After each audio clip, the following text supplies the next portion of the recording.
श्याम सुंदर बंसी बजा रहे, गोपियां घर में बैठी चर्चा कर। धन्या समूढ़मतयोऽपि हरिमन्यजेता यानंद नंदन उपात्त विचित्र देश आकर्ण वेणुरणितं सह कृष्ण साराः पूजां दधुरविरचितां प्रणयावलोकैः। हरि सखी, मूढ़ जाति में, पशु जाति में पैदा हुई इन हरिणियों को तो देखो। हम मनुष्य हैं, हमसे तो लाख लाख गुने ये पक्षी पशु हैं। ये हरिणियां हैं। सह कृष्ण साराः, कृष्ण सार माने हरिणियों के पति। कृष्ण मृग अपने पतियों को साथ लेकर के हरिणियां झुंड की झुंड आती हैं। भगवान श्याम सुंदर की रूप सुधा माधुरी पान करने में डूब जाती है। हजारों हजारों की संख्या में हरिण हरिणियां खड़े हैं। भगवान नेत्रों से भगवान का दर्शन कर रहे हैं और कानों से भगवान श्याम सुंदर के मुखचंद्र निर्गत वेणु गीता अमृत का पान अपने कानों से बने।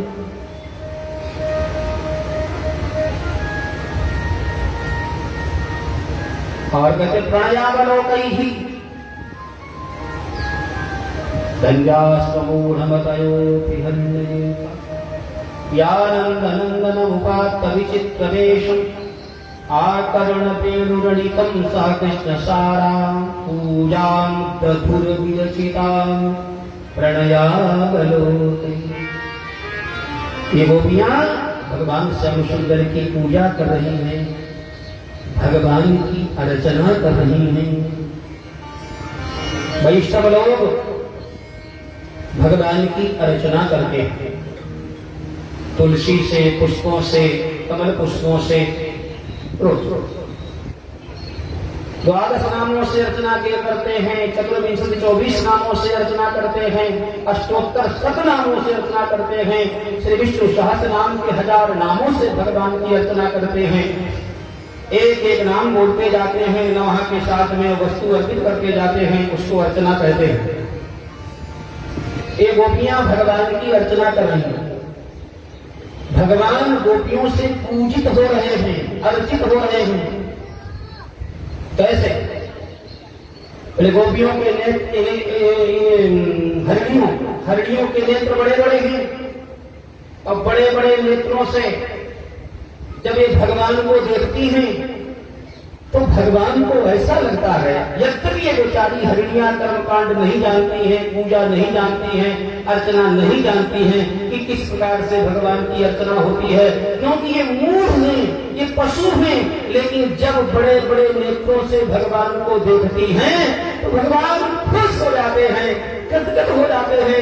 भगवान को लगता है ये कमल के पुष्पों से मेरे चरणों की अर्चना कर रही है। ये पूजा करना नहीं जानती हैं, लेकिन भगवान हरिणियों के द्वारा अर्चित हो रहे हैं, हरिणियों के द्वारा पूजित हो रहे हैं। यही पुष्टि मार्ग है।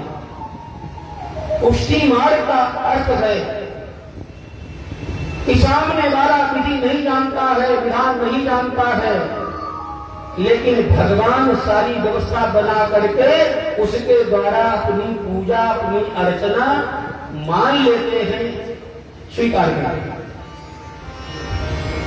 गौओं को गावश्च कृष्ण मुख निर्गत वेणु गीत पीयूष मुक्त भित कर्ण पुटै पिबन्त्य शारास्मृतस्तनपया तनपया कबलास्मकस्थुरो गोविन्दमात्मनिदृशा श्रुकलास्त्रिशन्त्य। हरि सखियों, गायें घास कर रही थी, कुछ बछड़े घास कर रहे थे, कुछ गौ माताओं का दूध पी रहे थे। जैसे ही भगवान श्याम सुंदर ने मेड़ वादन शुरू किया, गौओं ने चारा चरना बंद कर दिया, खड़ी हो गई, बछड़ों ने दूध पीना बंद कर दिया, गौओं के मुख में जो घास का कबल है उस कबल को चबाना भूल गई हैं, पलक गिराना भूल गई हैं, कानों को हिलाना भूल गई हैं। गायें अपने नेत्रों से भगवान श्याम सुंदर का दर्शन कर रही हैं, नेत्रों से झीले झीले आंसू गिर रहे हैं। एक विशेष महाभाव में ये गायें डूबी हुई हैं, बछड़े दूध पीना बंद कर दिए, दूध का घूंट जो मुख में है उसको निकलना भूल गए और उनके मुख में दूध घास के तिनके जो लगे हुए हैं उसको खाना भूल गए हैं। ऐसा लगता है विश्वकर्मा ने हजारों गायों की मूर्तियां बना करके जहां तहां खड़ी कर दी हो, चित्र बना करके लगा दिए हो। ये गायों की दशा देखते भगवान श्याम सुंदर इन गायों की और देख रहे हैं। अरे गोपियों, अभी तक तो वृंदावन में गिरे चुने मुनि संत महात्मा थे, लेकिन जब से भगवान श्याम सुंदर ने बंसी बजाना शुरू किया अब तो वृंदावन में मुनि ही मुनि हो गए, जिधर देखो मुनि ही मुनि हो गए। बोले कौन? जितने पक्षी थे, ये पक्षी हर समय कलरव करते रहते हैं, बोलते रहते हैं, लेकिन भगवान श्याम सुंदर जब बंसी बजाते हैं घोंसलों से निकल करके वृक्ष की डालियों पर बैठ करके अपलक नेत्रों से भगवान का दर्शन करते हैं, वेणुनाद लहरी रसामृत का पान करते हैं। मुनयो वनेस्मिन् हंता, ये सारे पक्षी जो हैं मुनियों के समान। इन सर्पों को देखो, गिरिराज जी को देखो, यमुना जी को देखो, पेड़ पौधों को देखो, सारी प्रकृति को देखो। हरी सखियों, सारी प्रकृति अपने स्वाभाविक स्वरूप को, स्वाभाविक प्रकृति को छोड़ करके ये विलक्षण जैसी हो गई है, बदल गई है। इस प्रकार से शिवदेव जी कहते हैं, राजन गोपियों का दिन ऐसे व्यतीत होता था। इस प्रकार की चर्चा करते करते दिन व्यतीत होता था। भगवान की चर्चा। एक दिन की बात है, भगवान ने चलो एक प्रसंग और सुना करके फिर आगे का कार्यक्रम। कन्हैया ने सोचा बहुत काम हो गए हैं, एक काम और जरूरी बाकी है। बोले क्या? मथुरा के पंडित लोग, चौबे लोग हैं तो अच्छे,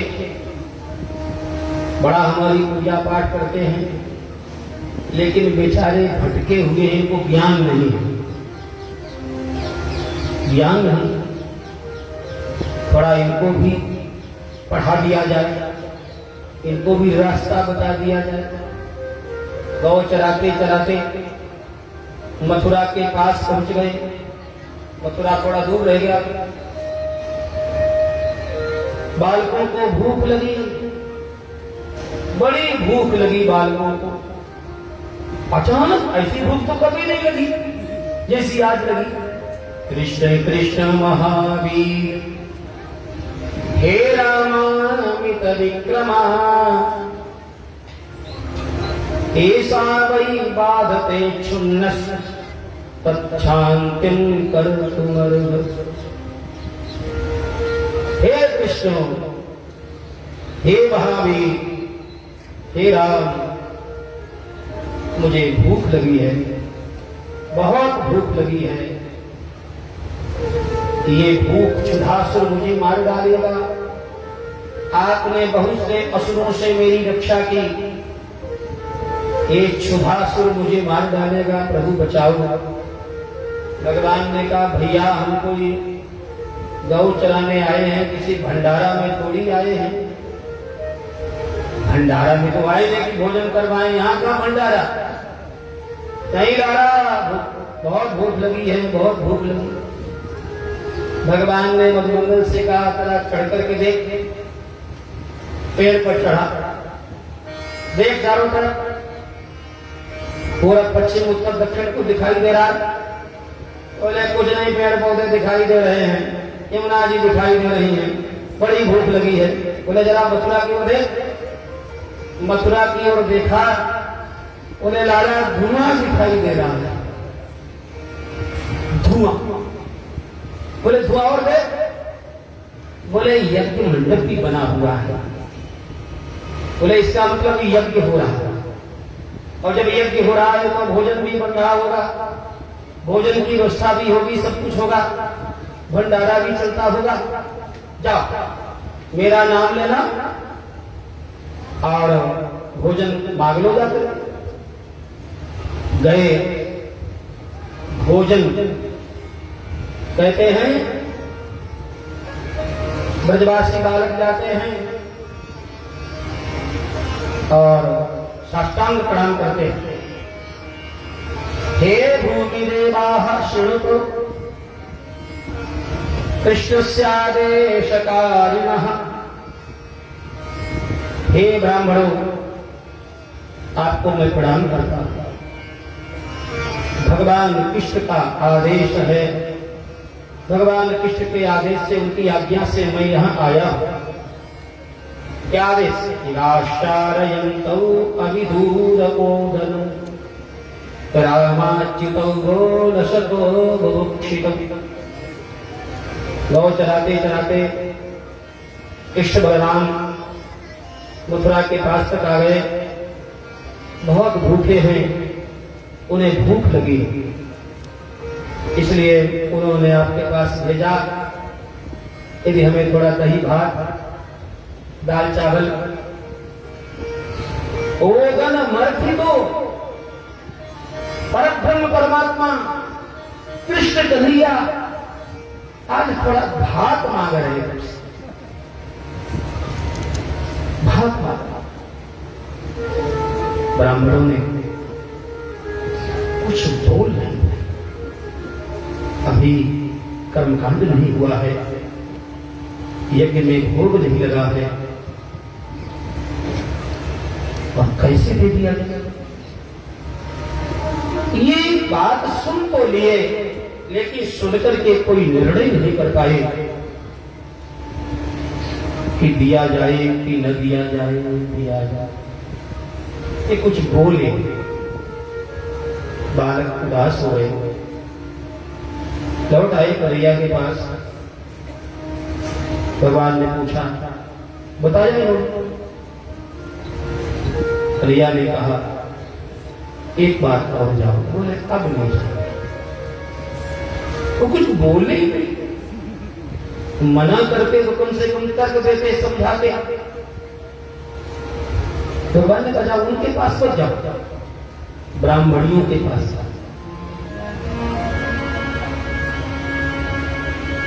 जा, मेरा नाम ले। वही हुआ। पाकशाला में ब्राह्मणियां थी, यज्ञ के लिए रसोई बन रही थी। इन बालकों ने जाकर के ब्राह्मणियों से भगवान का संदेश सुनाया, भोजन मांगा। सुखदेव जी कहते हैं ब्राह्मणियां पागल हो गई। इन ब्राह्मणों को सुखदेव जी महाराज ने धिक्कारा है भागवत में कि ब्राह्मण जिंदगी बीत गई इनको कर्मकांड करते हुए, पूजा करते हुए, यज्ञागाद करते हुए, लेकिन ये मालूम नहीं। अरे यज्ञ के रूप में, बर्तनों के रूप में, सामग्री के रूप में, यज्ञशाला के रूप में, कुंडों के रूप में, यजमान के रूप में, होता के रूप में, उद्गाता के रूप में, ऋतुज के रूप में भगवान ही तो हैं। भगवान कृष्ण ही यज्ञ है, भगवान कृष्ण ही कुंड है, भगवान कृष्ण ही सामग्री है, भगवान कृष्ण ही बर्तन है, भगवान कृष्ण ही यजमान है, भगवान कृष्ण ही कृष्ण यज्ञमय है, कृष्ण यज्ञ है। साक्षात परब्रह्म परमात्मा इनके दरवाजे पर आया और मांगा, लेकिन ये ऐसे कर्मकांड के लघु भग्गू पिछलग्गू बने रहे। इन्होंने पर ब्रह्म परमात्मा को पहचाना नहीं। एक धर्म है, एक सामान्य धर्म, एक विशेष धर्म। सामान्य धर्म है तो मूर्ति की पूजा करो, सामान्य धर्म है फोटो की पूजा करो, सामान्य धर्म है इतर। लेकिन जिसकी फोटो सामने रख करके पूजा कर रहे हो और वही दरवाजे पर आकर के कहे भैया हमको पानी पिला दो, नहीं हम तो पूजा करेंगे, हम तो पूजा करेंगे, ऐसे धर्म नहीं। जब तक परम धर्म की प्राप्ति न हो जाए, सामान्य धर्म का आदर करो, सम्मान करो। लेकिन परम धर्म की प्राप्ति जब हो जाए तो सामान्य धर्म छूट जाता है और छोड़ देना पड़ता है। भरत जी कहते सो सब कर्म धर्म जरी जाहू, सो सब धर्म जरी जाहू, जहान राम पद पंकज भाऊ, जहान पंकज भाऊ। अरे धर्म किसके लिए है? धर्म है भगवान को पहचानने के लिए, धर्म है भगवान के प्रति समर्पित होने के लिए, और जिंदगी भर धार्मिक बने रहे, जिंदगी भर धार्मिक बने रहे। और यदि हम परब्रह्म परमात्मा को पहचान नहीं पाए और उसके चरणों में समर्पित नहीं हो पाए तो सुखदेव जी महाराज कहते श्रम एव ही केवलम, तुम धर्म नहीं परिश्रम करते रहेंगे। विश्वक्षेम कथा नोत्पादये विगतिम, श्रम एव ही केवलम। श्रम मत करो, मेहनत मत करो, धर्म करो। खेती में मेहनत है, व्यापार में मेहनत है, सब में मेहनत है, धर्म में थोड़ी आंख खोलो। बहुत भारी परिश्रम करना। रावण कहता है जानते हो तुम राम की प्रशंसा करते हो, तुम्हारा राम कभी भी हमारे बराबर नहीं हो सकता।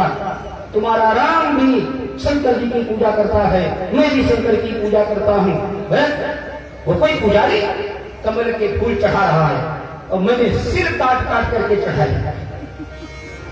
बोल हेकड़ी, गजब की हेकड़ी, मैंने सिर काट काट करके शंकर को चढ़ाए और तुम्हारा राम कमल के फूल मंगा करके सेवा करता है। बोले बराबरी क्या करेगा? तुम्हारा राम बंदरों से फूल बनवाता है और मैंने कैलाश को उठा लिया। कहां राम और कहां रावण? अरे राम मेरे सामने कुछ भी नहीं। अंगद सुन के बोला मैंने जो भाषण दिया कैसा लगा? मेरे विषय में तुम्हारी क्या मान्यता है? अंगद ने कहा यदि तेरे व्यक्तित्व की चर्चा, यदि रावण तुम अपने पूछो कि मेरा व्यक्तित्व क्या है तो एक पंक्ति में बता सकता हूं। बोले क्या? तुम नंबर 1 के गधे हो और नंबर 1 के मूर्ख पतंगे हो। तुम्हारी सारी उपलब्धि से तुम्हारे व्यक्तित्व को परिभाषित किया जा सकता है। तुम मूर्ख गधे के समान हो जो भार ढोता है लेकिन पराक्रमी नहीं कहलाता है, भार ढोता है लेकिन योद्धा नहीं कहलाता है। और लाखों लाखों पतंगे जल करके मर जाते हैं, कोई तपस्वी नहीं कहलाता है, कोई साधक नहीं। जल पतंग विमोह बस भार वही खरबड़ी। इसलिए धर्म में आंख खोलो, आंख। सुखदेव जी महाराज ने इनकी बड़ी आलोचना की। ब्राह्मणियां सारा भोग राग प्रसाद जो बना हुआ था सब लेकर के भाग करके आई। इन ब्राह्मणों ने एक ब्राह्मणी को बंद कर दिया कमरे में। सुखदेव जी कहते हैं वो ब्राह्मणी भावा वेश में क्षीण मंगला भगवान श्री कृष्ण के ध्यान में इतनी ऊंचाई पर पहुंच गई कि उसके पाप भी नष्ट हो गए, उसके पुण्य भी नष्ट हो गए, उसके सारे संस्कार नष्ट हो गए और दिव्य रूप धारण करके भगवान के पास पहुंच गए। इस प्रकार भगवान ने इन ब्राह्मणियों पर कृपा की, प्रसाद लिया। बाद में भगवान ने कहा तुम जाओ। इन ब्राह्मणियों ने कहा महाराज पता नहीं मेरे प्रति कैसा व्यवहार होगा। भगवान ने कहा चिंता मत करो, अब उनका भूत उतर गया है। ये ब्राह्मण अपने को धिक्कार रहे हैं। धिक जन्म विद्याम धिक कुलम धिक बहुविकाम। जब देवियां चली गई और भगवान ने जब इनका भोग स्वीकार किया तब इनको होश आया कि अपना सिर पीटते हैं, रोते हैं। धिक जन्म धिक कुलम धिक क्रियादाक्षम धिक विद्या। जो कुछ भी मैंने उपलब्धियां पाई हैं सब धिक्कार है, सब धिक्कार है। क्योंकि मैंने परब्रह्म परमात्मा को नहीं पहचाना, भगवान को नहीं पहचाना, नारायण को नहीं पहचाना। भगवान हमारे दरवाजे पर आए और उन्होंने हमें अवसर दिया, हमसे मांगा, हम चूक गए। धन्य है मेरी ये ब्राह्मणियां, बहुत पढ़ी लिखी नहीं है, बहुत बड़े बड़े संस्कार इनके नहीं हुए, बहुत वेदाध्ययन इन्होंने नहीं किया है, लेकिन ये कृष्ण को समझ पाई। इनके माध्यम से हमारा भी कल्याण हुआ। इस प्रकार भगवान ने इन ब्राह्मणों पर भी कृपा की। अब जो है आगे इंद्र का प्रसंग आएगा और महाराज का प्रसंग आएगा। मैं सोचता हूँ अभी कार्यक्रम ये प्रवचन कल, क्योंकि आज के कार्यक्रम में 5:15 बजने वाले हैं। हमारे श्री ऋषि के स्वनामधन श्री नरेंद्र जी गर्ग जी, उन्होंने विश्व शास्त्र नाम की काव्य बंदरी नामक एक का प्रकाशन किया है। तो अब आगे का कार्यक्रम वही आएंगे, वही बताएंगे। अब कार्यक्रम ये प्रवचन का पूरा हुआ। कल महाराज क्या है, महाराज के विषय में बड़ी भ्रांतियां हैं, तो थोड़ा प्रकाश डाला जाएगा। महाराज भक्तवत्सल भगवान जय, कृष्ण कन्हैया लाल की जय।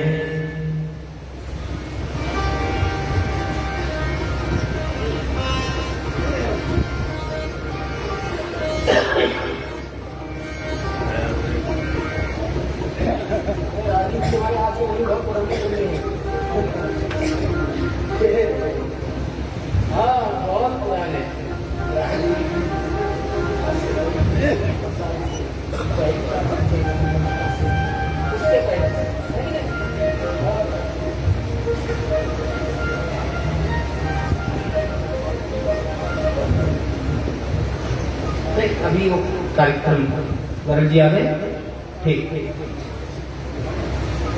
और जो अतिथि लोग इस विशेष कार्यक्रम के निमित्त जो अतिथि आए हुए हैं उनको भी बुला लीजिएगा।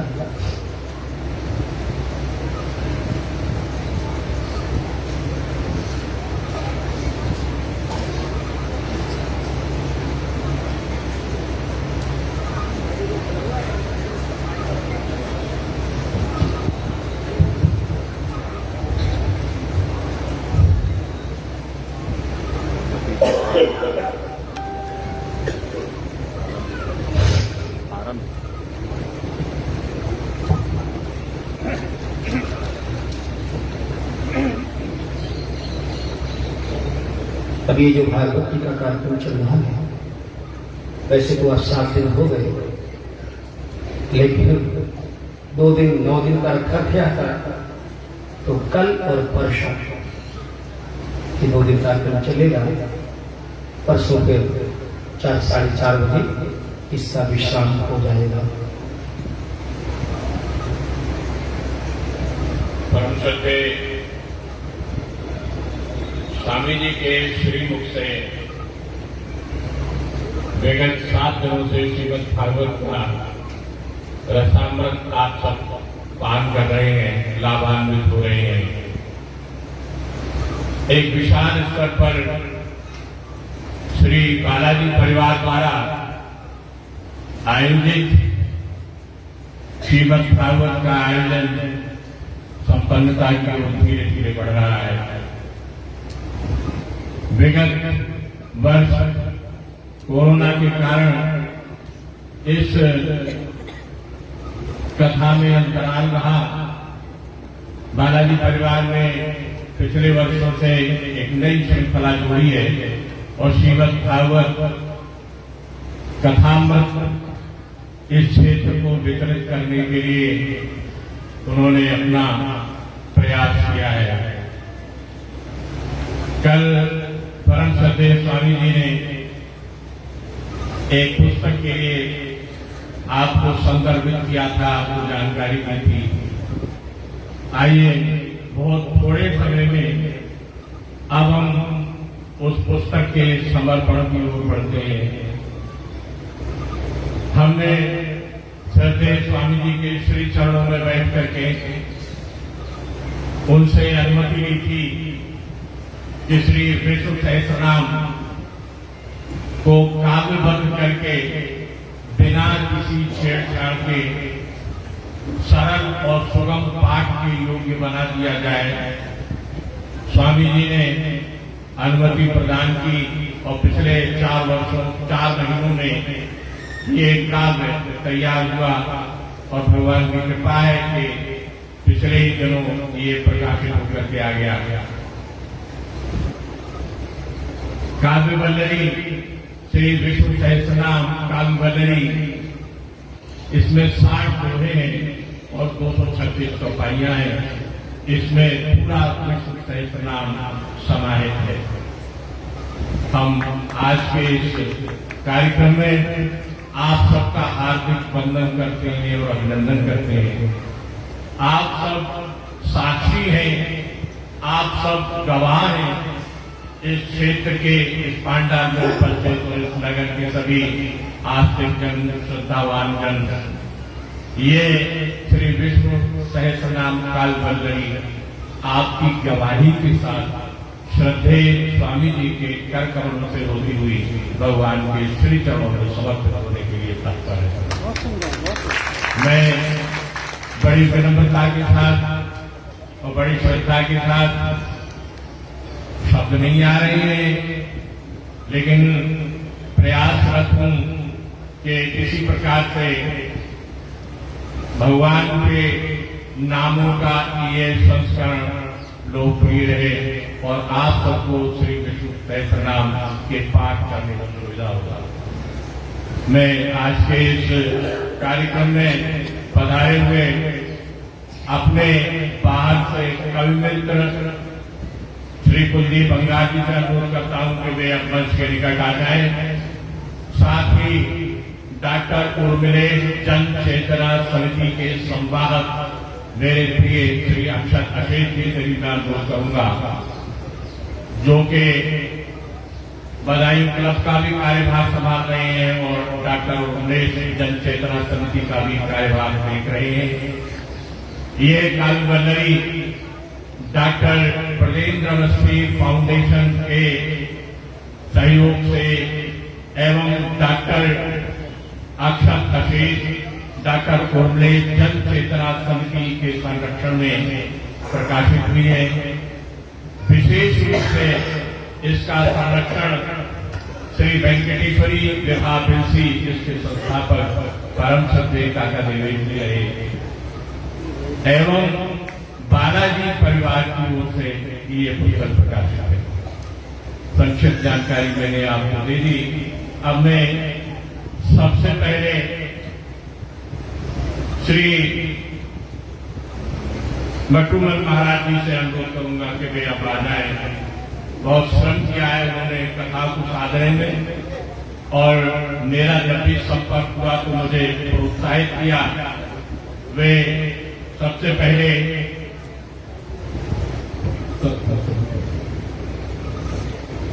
यहाँ पर श्रद्धेय मटूमल शर्मा जी उपस्थित हो गए हैं।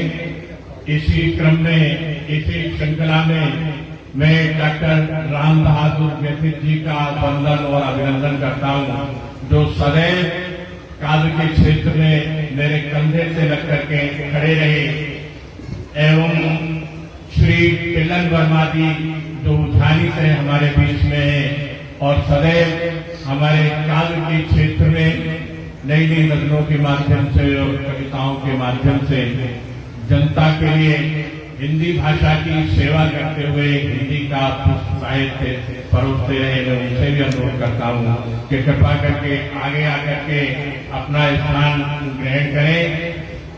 एवं श्री सुधीर सोमानी जी जो कि हमारे जनपद के व्यापार मंडल के अध्यक्ष भी हैं एवं प्रदेशीय मंत्री भी हैं, मैं उनसे भी अनुरोध करूंगा कि वे कृपा करके आगे आकर के स्थान ग्रहण करें। श्री टेलर वर्मा जी अनुरोध स्वीकार कर रहे हैं और आगे आ जाएं ताकि ये समर्पण की श्रृंखला पूरी हो सके। मैं बहुत बहुत आभारी हूँ अपने प्रिय श्री राजीव कुमार गुप्ता जी का भाजपा जिलाध्यक्ष का पद उन्होंने अभी ग्रहण किया है और वे नई ऊर्जा की मशाल लेकर के अब जिले में आगे बढ़ रहे हैं। नया संकल्प अब सामने है, चुनाव भी सामने है, इसलिए उनकी ऊर्जा का सदुपयोग इस प्रदेश को और इस जनपद को साधने में हो सके, ऐसा प्रदेशीय नेतृत्व ने उनके कदमों पर भार डाल दिया है। मैं श्री राजीव गुप्ता जी का भी हृदय से आभार व्यक्त करता हूं और उनका अभिनंदन करता हूं। साथ ही श्री बीपी गौतम जी जो गौतम संदेश का निर्वहन करते हैं, चलाते हैं, अगर मेरा निवेदन सुन रहे हो, मैंने उनसे कई बार कहा कि वो उपस्थित रहेंगे लेकिन वो उपस्थित नहीं हो सके हैं। गजरौला से हमारे बीच में श्री अशोक राय जी उपस्थित हैं जो सदैव हमारे धार्मिक आस्थाओं में और हमारी भावनाओं में सहयोग करते रहते हैं, संबल देते रहे हैं। श्री रामकृष्ण समिति के आयोजनों में और श्रीमद भागवत में निरंतर भाग लेते हैं। मैं उनका बालाजी परिवार की ओर से, श्री रामकृष्ण समिति की ओर से बार बार पुनः अभिनंदन और वंदन करता हूँ। कृपा करके वो भी आगे आ जाए और इस समर्पण कार्यक्रम में हिस्सा लेकर के हम सबके लिए प्रोत्साहित करें, हमारे लिए आगे साहस देने का प्रयास करें। मैं श्री संदीप शर्मा जी, श्री संतोष राय जी जो कि गजरौला से ही हमारे बीच में आज के कार्यक्रम में पधारे हैं, उनसे भी मैं अनुरोध करता हूं कृपा करके आगे आसन ग्रहण कर लें और हम सबका मनोबल बढ़ाएं और आज भी भगवान विष्णु सहस्त्र नाम की काल गैलरी के लोकार्पण में, समर्पण में हमारे साथ खड़े होकर के हमारी भक्ति भावना को संबल दें। श्री विष्णु सहस्त्र नाम काल गैलरी, उसका मुख्य पृष्ठ आपके सामने है। ये पुस्तक का मुख्य पृष्ठ है जिसे स्वामी जी ने स्वीकृत किया है और अनुमति प्रदान की है। ये लोकार्पण का और समर्पण अक्षर अब हमारे सामने है। सबसे पहले मैं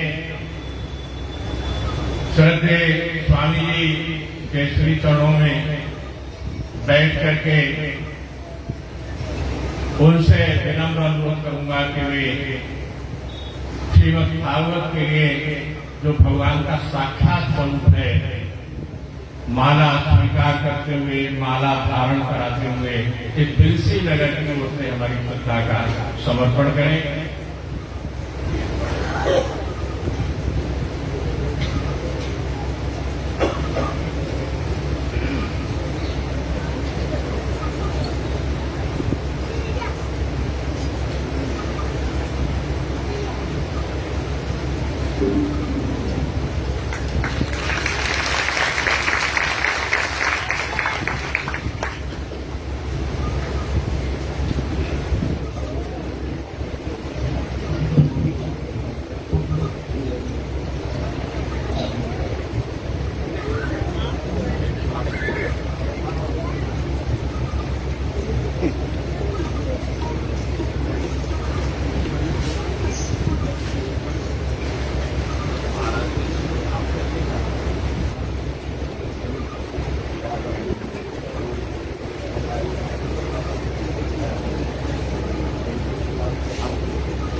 सभी लोग ग्रंथ का दर्शन करेंगे।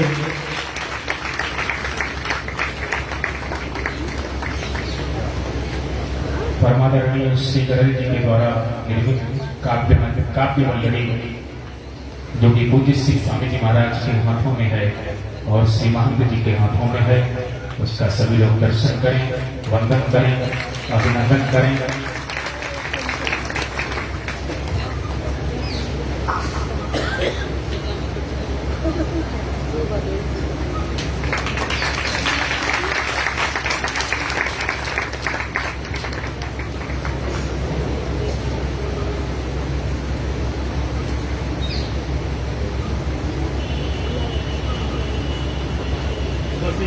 इधर से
श्रद्धेय स्वामी जी ने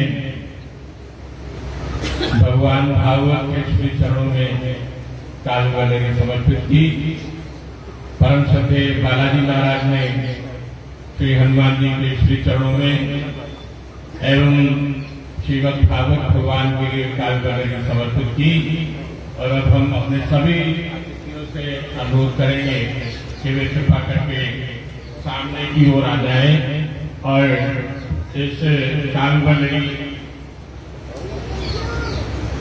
समिति के भी सदस्य हमें थोड़ा सहयोग दें और समिति के सदस्य सभी आ जाए। इधर श्री सत्यपाल वार्ता जी, लोकेश वार्ता जी, माल्यार्पण करके क्रम से एक ओर से सभी के लिए सम्मानित करें। श्री सुभाष पारेती जी, श्री विष्णु सावा जी, श्री आशीष जी, श्री एक एक करके माल्यार्पण करके ऋषिनगर की ओर से, श्रीमद भागवत सेवा समिति की ओर से, सबके लिए ऋषिनगर की ओर से श्री सुनील माहेश्वरी जी,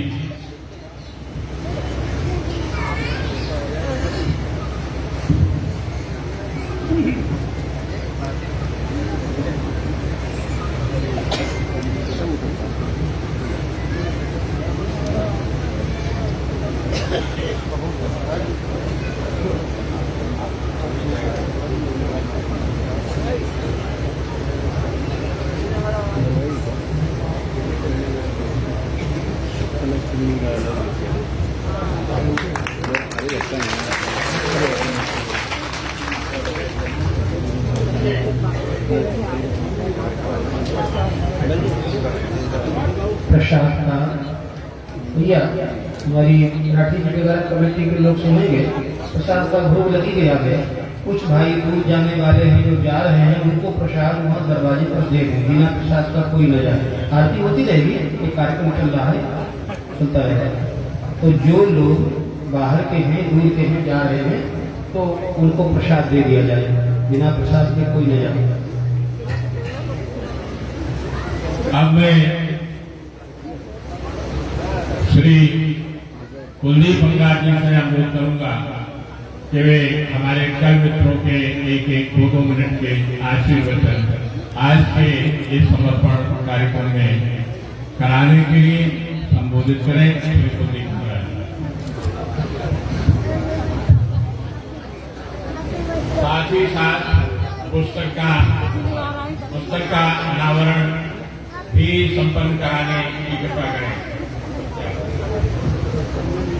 आज सचमुच हर्ष का विषय है।